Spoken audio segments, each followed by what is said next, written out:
Hi, happy Sunday, everyone.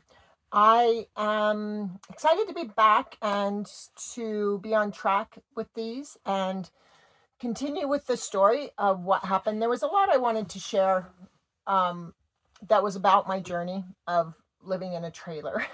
And I really wish I had had enough energy and resources to stay engaged with YouTube over the last year because I had a lot of it was an interesting journey. And I think a lot of people, I'm going to share more about this, but a lot of people are uprooting their lifestyles to live in a way that better serves things like minimalist living or freedom to travel or remote work, all these different things we're doing now to better serve having the life that we want to have. So as I left when I was originally, so those of you that have known me since the beginning of this adventure know that back in 2014, when I had the epiphany of how to cure my PTSD,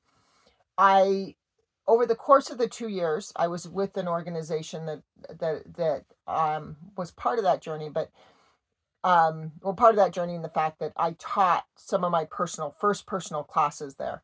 And so the first classes I wrote and started to teach, I was teaching there. And these were the very beginning of me learning about the brain. And most of what I said was wrong, but it was still really good because it had the meat behind it of what I know now.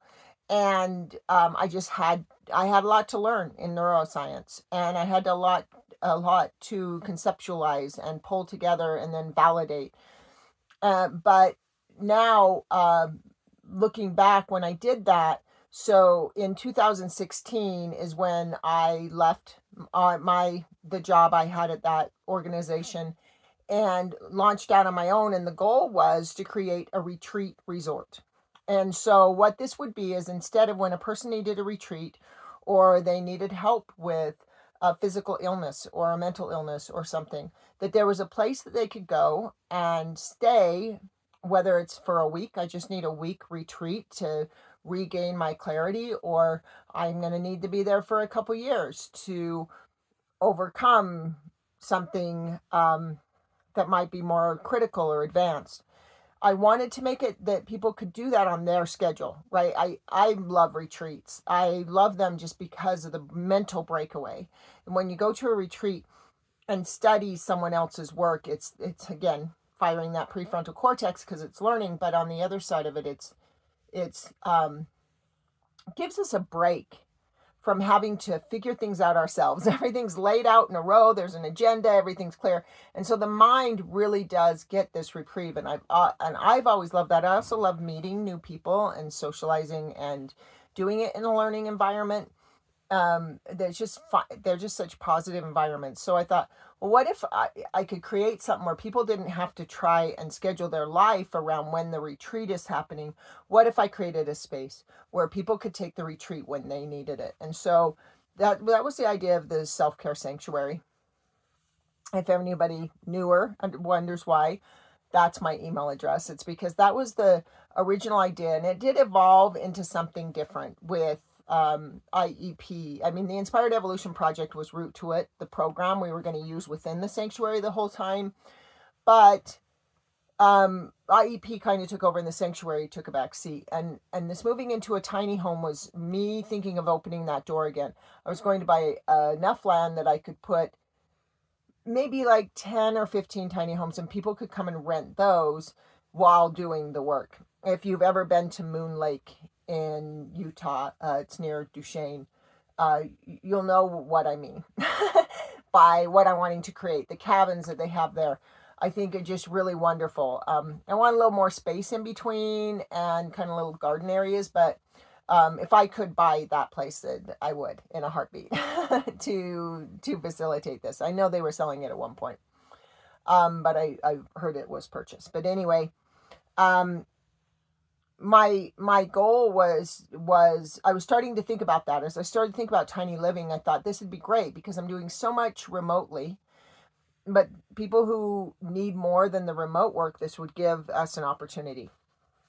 And what happened is I learned that it's hard to get land. It's hard to get land. Lenders don't want to give you loans for it unless it's developed. And I was really looking off grid. And so I had to just decide that I was going to get the trailer. So I had a month to pack up a life that once lived in a 2,000 square foot house and figure out what I was going to do with it and where I was going to go. Also get approval on getting the trailer and getting all of that going. And so I did all that. And by Labor Day, I was moved out and I had my trailer and the stuff I'm keeping for the tiny home, I put in storage. There's a bunch of stuff I'm selling on eBay that was stuff I owned. If you ever liked anything I owned and you're interested in it, let me know, because I'm selling everything. Because what I discovered is I went into this trailer. I don't even know the square footage for sure. It's only a 17-foot trailer. So if someone wants to throw that number in the chat, please feel free. But it is small. It actually has great storage space because I bought one with a bunk set. Because with the bunk set, I use the bunks for storage, and then I have my bedroom, which is this behind me. That's my my Murphy bed, and this is my living room with my couch. So, but anyway, I realized that this was this real opportunity to try this, but I kind of didn't have a choice. And as I started to look at being in trailer parks, it was actually going to cost me the same as rent. And financially, I have all this medical debt I want to be able to pay off. And I just haven't had the resources to do that. I mean, I've had some help, which I really appreciate. And I was making enough money where I was working to be paying some of it down. So I have paid some of it down. My first year of cancer costs are paid. I still have balances on my second year. But what I realized is now, so generally speaking, $40 to $50 a night for trailer parking. And so, that it's going to be about $1,200 a month. And that includes utilities, but it still was more than I wanted. Plus, for places that you can stay for more than 2 weeks, you're right next to each other. RV parks, you are right against other people. And part of the reason I wanted more space is my dogs. They need space. They are red dogs, rescue dogs. And so having them in neighborhoods where there are a lot of dogs just doesn't work well for them, to help them relax. And so I went off grid. I had to just go for it. I had the trailer, and for the first few months, until the end of November, I was off grid part of the time. I went and stayed at places like 5 Mile Pass and BLM land. If you're trying to live off grid, you can be on BLM land. I was also staying in the Utah State Parks. However, those have 2 weeks limits. So does the BLM land. Not everybody recognizes those, but I do. I didn't want any last minute. I mean, I just gone through all these last minute upheavals in my life, and I didn't want to be parked somewhere and have someone come and say, "Oh, you've been here for 3 weeks. You need to move right now." I was planning things out. I was trying to find places to park. I was doing all of this. And again, I'm nearing the end of my time already. This 10 minutes goes so fast, but I don't want to overshare. I want to keep them in quick snippets you can watch easily. On my next video, I'm going to share a little bit about some of the things I learned and what it was like to live off grid, and both the challenges, the huge challenges, and the amazing rewards.